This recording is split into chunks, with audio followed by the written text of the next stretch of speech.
I would love to begin by just throwing a question to all of us. How many of us know where our umbilical cords are? Keep your hands above your head. And how many of us think our umbilical cords ended in a trash can or in a line mine? Great.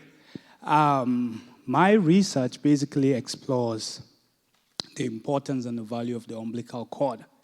And each and every one of us, life begins either with the blade or the scissors of a medical doctor. And in most Western contexts, the umbilical cord is treated as a biological waste.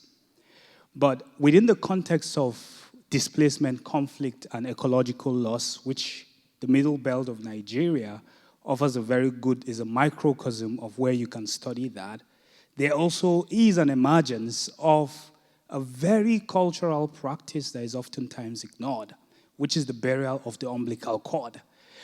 But because of the chasm, and largely which is the division of Western mindset, which oftentimes throws away anything that is not fully understood, my research looks more critically using ethnographic as well as oral tradition and studying cultural context within the non-Western context like Nigeria.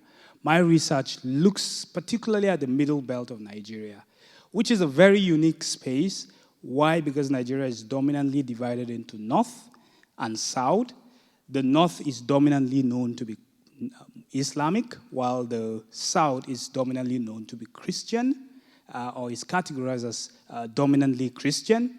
But the middle belt of Nigeria is an imaginary space that oftentimes doesn't even exist in geography. And in studying the conflict and the ecological crisis emerging from there, my research realized that there's an emergence of a practice like the burial of the umbilical cord that seems to offer a different way of relating with the non-human space like the land. And because of my findings, I realized that the people don't treat the land as a space to be extracted or a space to be owned. Rather, they understand the non-human space as a space where memory, where stories, where their sense of identity is buried. Therefore, they treat the land as a place where it needs to be respected, care needs to be reciprocated, and in instances of conflict, people don't run away from the land. They stay with the land, and in their own logic, they argue that instead of thinking of how do we live on land, they rather reframe the question to how do we live with land, hence giving land more of an agency, more of a sense of entity, and even considering land to be more human. Thank you for listening. Thank you.